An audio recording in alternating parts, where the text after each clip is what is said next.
नमस्कार दोस्तों, यहाँ पे कुल दो तरीके के पद होने वाले हैं, लेकिन सिर्फ दो ही पद नहीं है, दो तरह के पद हैं। एक में पद है 26 भाई पद होने वाला है और एक में 7 पद होने वाले हैं, यानी कि अच्छी खासी वैकेंसी है और ये जिला स्तर पे होने वाली है।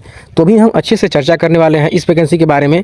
इसमें देखो एग्जाम वगैरह भी होगा कि नहीं होगा, हर चीज़ के बारे में चर्चा करेंगे और इसमें क्या प्रोसेस होने वाला है, किस तरीके से फॉर्म होने वाला है, हर एक चीज़ के बारे में बताएंगे। क्या क्वालिफिकेशन रहेगा, कितनी सैलरी मिलेगी, तो अच्छी खासी सैलरी यहाँ पे मिलने वाली है। तो चैनल को सब्सक्राइब करके रखना, क्योंकि इस तरीके की वैकेंसी आपको मेरे चैनल पर देखने को लगातार मिलती रहती है। तो वेलकम टू माय चैनल दोस्तों, चैनल पर पहली बार आए हो सब्सक्राइब कर देना। देखो सबसे पहले बात करते हैं इस फॉर्म को भरना कैसे है। तो यहाँ पे देखो एप्लीकेशन फॉर्म मैं आप लोगों को दिखा देता हूँ। ये फॉर्म है, इस फॉर्म को आप लोगों को प्रिंट आउट करके निकाल लेना है, ठीक है। जैसे मैं यहाँ पे देखो कैसे भरना है फॉर्म को, ये आप लोगों को मैं यहाँ पे दिखा रहा हूँ स्क्रीन पे। नेम ऑफ द पोस्ट, यहाँ पे पोस्ट का नाम, post code, applicant name, gender, ठीक है, फादर या फिर हस्बैंड का नाम, डेट ऑफ बर्थ, कैटेगरी डालना है, फिजिकल हैंडीकैप नहीं ना हो तो यहाँ पे नो, ठीक है। उसके बाद कॉन्टैक्ट नंबर, ईमेल आईडी और एड्रेस। उसके बाद यहाँ पे अपना एक फ़ोटो चिपका देना है, ठीक है। आगे दिया गया है यहाँ पे कॉरस्पॉन्डेंस एड्रेस। तो ये जो भाई जो परमानेंट एड्रेस और ये जो कॉरस्पॉन्डेंट एड्रेस होता है, दोनों सेम ही लगभग हर किसी का होता है, क्योंकि जो हमारा एक ही घर है भाई जहाँ हम रहते हैं, तो दोनों सेम ही डाल देना है। यहाँ पे कोई इशू नहीं है। जिसका अगर है दो अलग अलग एड्रेस है तो आप लोग डाल सकते हो, ठीक है। आगे है एजुकेशनल क्वालिफिकेशन के बारे में, ठीक है। तो यहाँ पे देखो एजुकेशन क्वालिफिकेशन में आपको डालना है सबसे पहले जो आप क्वालिफिकेशन है 10th कब पास किए, कौन सा बोर्ड से पास किए, कितने मार्क्स आए, कितने भाई मार्क्स का एग्ज़ाम हुआ और कितने मार्क्स आए और फिर कितना परसेंटेज निकला, वो चीज़ इस तरीके से यहाँ पे 1 बाय 1 करके जो भी क्वालिफिकेशन आपके पास है सभी क्वालिफिकेशन का डिटेल्स यहाँ पे भर देना है, ठीक है। अब देखो आगे, अब आगे बोला गया है यहाँ पे वर्क एक्सपीरियंस के बारे में। आप कौन सी पद पे काम किए हो, कौन से ऑर्गेनाइजेशन या फिर इंस्टीट्यूट में काम किए हो और आप कब से कब तक किए हो, ठीक है। सिंपल चीज़ है, डिक्लेरेशन में कुछ नहीं करना, बस यहाँ पे डेट डाल देना है, ठीक है। उसके बाद यहाँ पे अपना साइन कर देना है, ओके। तो ये हो गया फॉर्म। अब देखो यहाँ पे एक चीज़ और साथ में करना है। ये तो सिर्फ फॉर्म हुआ, लेकिन फॉर्म के साथ कुछ अटैच ही तो करना है, जिसमें आपको अटैच करना है देखो affidavit to be submitted along with applicant. ये फॉर्मेट है, इस फॉर्मेट को निकाल करके इसमें आपको बस भर देना है अपनी डिटेल्स, ठीक है। और ये डिटेल्स भर देने के बाद आपको क्या करना होगा, यहाँ पे सिग्नेचर कर देना होगा, ठीक है। ये एफिडेविट यहाँ पे आपको अटैच करना होगा, ठीक है। ये चीज़ तो हो गया फॉर्म के बारे में। अब देखो बात करते हैं पदों के बारे में, पूरी जानकारी आपको देते हैं कि किस तरीके से पद होने वाले हैं।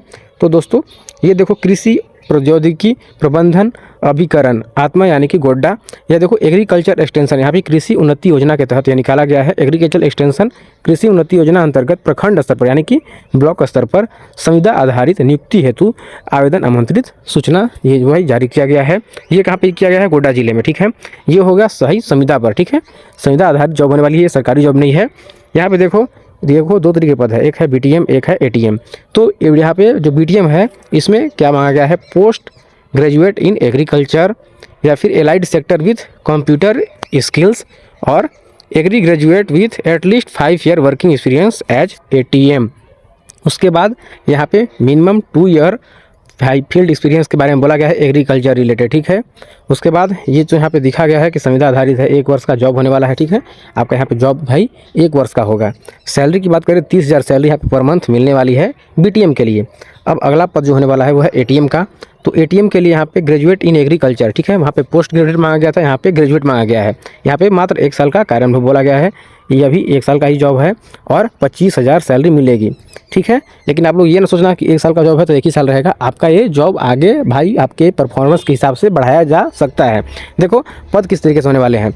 यहाँ पे बीटीएम का पद 4 पद जनरल का है और एससी का 1 पद है, एसटी का 2 पद है, बाकी ये सब नील नील यानी कि कुल 7 पद होने वाले हैं। और जो यहाँ पे एटीएम का पद है उसमें 11 पद जनरल का है, 2 पद है एससी का, 7 पद एसटी का, बीसी 2 का 2 पद है, बीसी 1 का 2 पद है, ईडब्ल्यूएस का 2 पद है। कुल मिला के 26 पद होने वाले हैं एटीएम के लिए।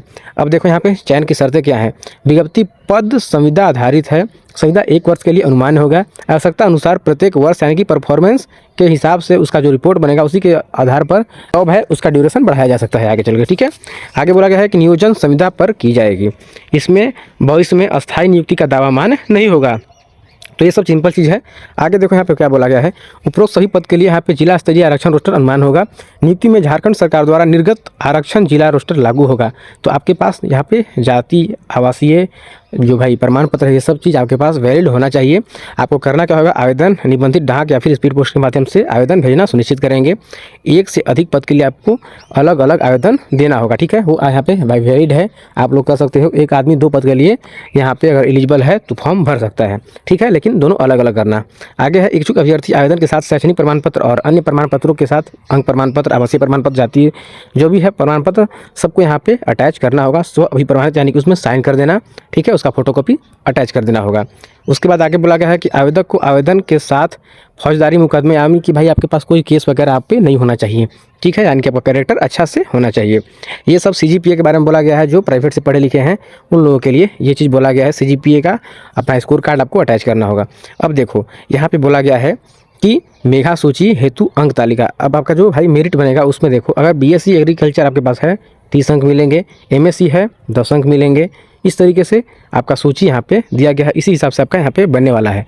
एटीएम के लिए भी यहाँ पे दिया गया है, आपके पास जो जो क्वालिफिकेशन इंटरमीडिएट है 10 अंक, बीएससी एग्रीकल्चर 35 अंक, एमएससी के लिए 15 अंक, कंप्यूटर यानी कि एक्सेल पावर पॉइंट वर्ड की जानकारी है 30 अंक, ठीक है। उसके बाद स्पेशल वेटेज जो है यानी कि 2 वर्ष, आप 2 साल से ज़्यादा अगर आपके पास है काम करने का तो उसके लिए 10 अंक, ठीक है। ये मिला करके आपका मेरिट यहाँ पे बनने वाला है।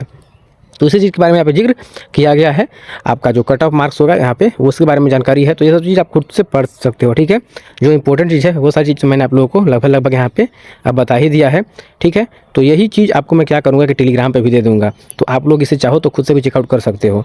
आप लोग जब यहाँ पे वर्क एक्सपीरियंस दिखाओगे तो वर्क एक्सपीरियंस में आपको क्या करना होगा, अपना पेमेंट स्लिप का बैंक विवरण ये सब चीज़ आपको फोटोकॉपी अटैच यहाँ पे करनी होगी, तभी यहाँ पे मान्य होगा कि आप भाई पहले से कार्यरत थे, कहीं अवकार कर चुके हो, ठीक है। चयन की प्रक्रिया यहाँ पे बोला गया है किस तरीके से होने वाली है।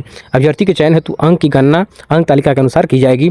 इसी आधार पर मेगा सूची तैयार की जाएगी, ठीक है। यहाँ पे परीक्षा नहीं होगा, जो आपका क्वालिफिकेशन है उसी के हिसाब से आपका यहाँ पे मेगा सूची तैयार किया जाएगा, ठीक है। यहाँ पे कुल 100 अंक होने वाले हैं जिसके आधार पर मेगा सूची तैयार की जाएगी। और आगे यहाँ पे इंपॉर्टेंट चीज़ जो था वो सब मैंने आपको यहाँ पे बता दिया। अब आगे बोला गया है कि चयनित उम्मीदवार को योगदान के समय सिविल सर्जन से निर्गत स्वास्थ्य प्रमाण पत्र प्रस्तुत करना अनिवार्य होगा, ठीक है।